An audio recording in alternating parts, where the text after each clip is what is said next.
Gracie era, 1993, the very first UFC event.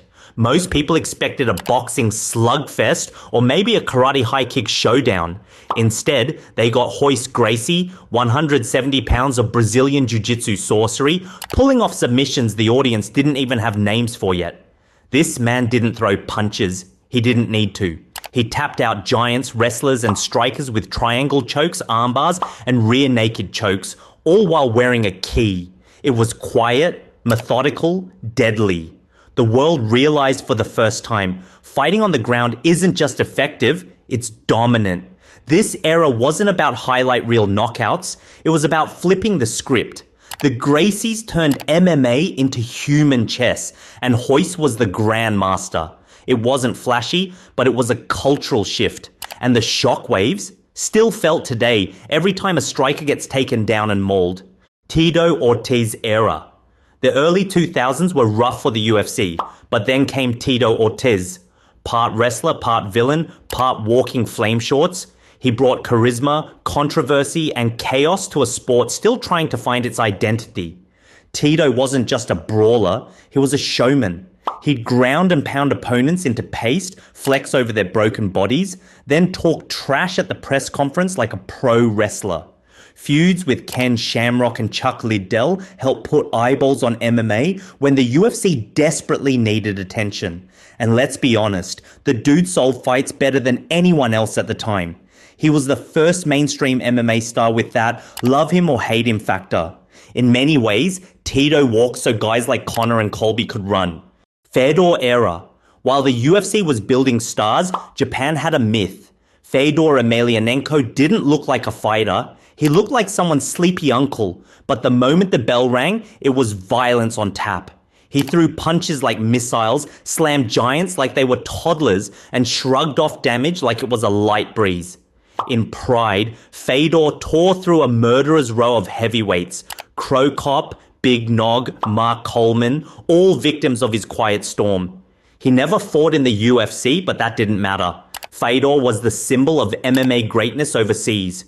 He wasn't brash, he didn't talk trash. He just destroyed you, bowed, and walked away. To this day, his mystique is unmatched. An undefeated streak, a samurai spirit, and the scariest stoicism MMA's ever seen. Spider era. Then came the artist, the ballet dancer in 4-ounce gloves. Anderson Silva didn't just beat opponents, he embarrassed them, slipping punches like he had Wi-Fi in his brain, countering with sniper-like precision, and finishing fights with knees, elbows, and kicks from impossible angles. When Silva stepped into the octagon, you knew something magical might happen. He destroyed Rich Franklin, front-kicked Vita Belfort into another dimension, and pulled off highlight reels even Hollywood couldn't script. For years, no one could figure him out. His movement was hypnotic. His range control was surgical. He made elite fighters hesitate, panic, and ultimately fall. Even his downfall came with drama, mocking Weidman, then getting clipped. But his legacy, untouchable. This was the era where MMA became a canvas and Silva was the painter. GSP era. GSP brought calculation to chaos. He was less gladiator, more tactician. He'd study you, dissect your strengths, neutralize them, and beat you at your own game. Karate kicks, double leg takedowns, sharp jabs, and relentless pressure, all wrapped in polite humility. He took down wrestlers, outstruck strikers, and barely lost a round in his prime. And when he did lose, he came back and avenged it, better than before. Whether it was BJ Penn, Koscheck, or Alves, they all got dissected in the lab that was GSP's fight IQ. He ruled the welterweight division for years. Then, just when people thought he was done, he returned after 4 years to win the middleweight belt. No warm-ups, no tune-up fights, just greatness on demand. GSP's era was about excellence, not chaos. He didn't yell, he didn't need to, he just dominated. Cain era. At his best, Cain Velasquez looked like a prototype for the perfect heavyweight. Insane cardio, elite wrestling, power in every strike. He didn't just beat people, he drowned them with pressure. He wrecked Brock Lesnar with speed and precision. He bullied Junior Dos Santos in 2 brutal rematches. Kane was relentless. He didn't take breaks. He didn't coast. He made other heavyweights look like they were fighting underwater. But injuries, knees, back, shoulder. Every time he reached the top, something snapped. Still, the glimpses we got? Legendary. Kane's era was short, but it showed us what the heavyweight division could be if bodies didn't betray their owners. Aldo era. Before the UFC even had a featherweight division, Aldo was king. His run in WEC and early UFC was absurd. Leg kicks like axe chops, timing so sharp it made elite strikers look clumsy, and a takedown defense that was basically a force field. Aldo was untouchable for nearly a decade. He styled on Faber, Mendes, Edgar, and Korean Zombie.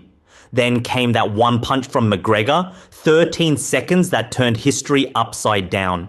But Aldo didn't fade. He rebuilt, moved down a weight class, fought killers, still looked sharp. This wasn't just a dominant reign. It was a testament to legacy. Aldo's era set the gold standard for featherweights, period. Jones era. John Jones might be the most gifted fighter to ever live. He entered the UFC at 21 and started making champions look like amateurs. Spinning elbows, oblique kicks, trips, clinch work, ridiculous reach. His toolbox had tools inside tools. He beat legends, Shogun, Rampage, Machida, Rashad, DC, and did it all before turning 30. But the cage wasn't his only battleground. Outside the octagon, arrests, failed tests, suspensions, and headlines that made fans facepalm. Still, no one could touch him inside the cage, not even close. Even in sloppy performances, he still found a way to win. Now he's heavyweight champ, and somehow still not fully figured out. The John Jones era is both a masterclass and a mess, but one thing's certain, he's a GOAT with scars to prove it. McGregor era. When Conor arrived, MMA changed overnight. He was loud, he was fast, and for a moment, he was unstoppable. He talked trash like Ali, then backed it up with precise left hands and insane confidence. He stormed through featherweights, slept Aldo, then moved up and became a 2-division champ. Then he boxed Floyd Mayweather and turned MMA into a global money machine. Love him or hate him, Conor was appointment viewing. Every press conference, every weigh-in, every walkout. Did the losses pile up? Yes. Did the hype die? Not really. Because even now, fans still hope for one last McGregor magic moment. His era was short, but the impact? Titanic. Islam era. When Khabib retired undefeated, the world wondered who could carry that torch. Enter Islam, a man with humor, but many tools. He doesn't just grapple, he controls. He doesn't just strike, he calculates. And under the guidance of Khabib, he's evolving faster than anyone expected. He out-wrestled world-class wrestlers, outstruck elite strikers, and now holds the lightweight crown with the same silent confidence Khabib once did, but with sharper stand-up and a growing fan base. Islam isn't here for fame. He's here to dominate, and if things keep going like this, his era could last a long, long time. From the quiet dominance of Royce Gracie to the disciplined destruction of Islam, MMA has evolved through eras of violence, style, chaos, and genius. Each one gave us something different, a new look at what it means to be great. So, which era do you think defined MMA? Drop your pick in the comments below.